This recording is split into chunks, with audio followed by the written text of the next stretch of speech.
महत्त्वाच्या बातम्या. प्रायोजक पुष्कराज रागी डिलाइट्स, महाराष्ट्राचं लाडकं आणि नंबर 1 नाचणी सत्व.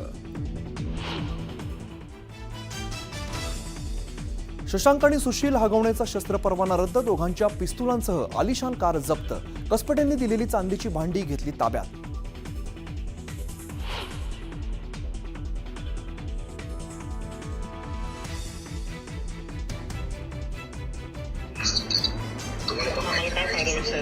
मला काय फायदा होईल साहेब? फायदा करणार की तुम्हाला बोललो ना काल मी, फायदा करून देणार ना 100%. कारागृह साहित्य खरेदी घोटाळ्यातून आपलं नाव काढून वरिष्ठ अधिकाऱ्यांचं नाव घाला. अंजली दमानी यांनी जालंधर सुपेकरांची कथित ऑडिओ क्लिप ऐकून दाखवत केले गंभीर आरोप.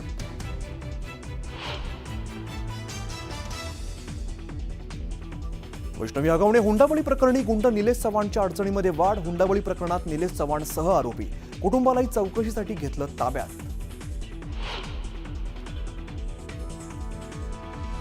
पुण्याचे तत्कालीन अतिरिक्त पोलीस आयुक्त जालिंदर सुपेकर अडचणीत येण्याची शक्यता. सुपेकरांनी निलेश चव्हाणला शस्त्र परवाना दिल्याचा आरोप, तर सुपेकर हगवणे कुटुंबियांचे नातेवाईक.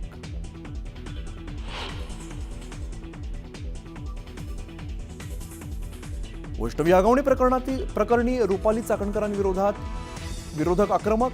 मुंबई पुण्यात आंदोलन. चाकणकरांच्या फोटोवर चिल्लर फेकत राजीनाम्याची मागणी.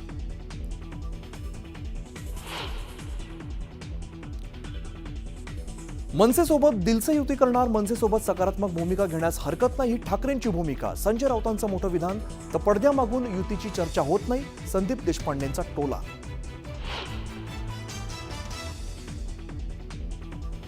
लाडक्या बहिणीसाठी आदिवासी विभागाचा 335 कोटींचा निधी वळवला. निधी वळवल्यामुळे आदिवासी समाज आणि आमदारांमध्ये नाराजी.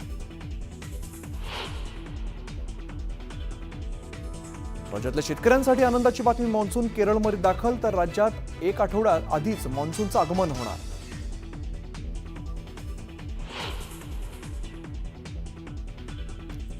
दोन 2024-25च्या आर्थिक वर्षासाठी पीएफवरील व्याजदर मंजूर. 8.25% व्याजदर केंद्र सरकारकडून मंजूर.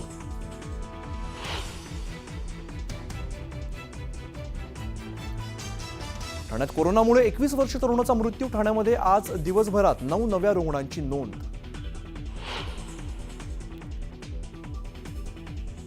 आणि इंग्लंड विरोधातील कसोटी मालिकेसाठी टीम इंडियाची घोषणा. शुभमन गिल कर्णधार, तर ऋषभ पंतची उपकर्णधारपदी निवड.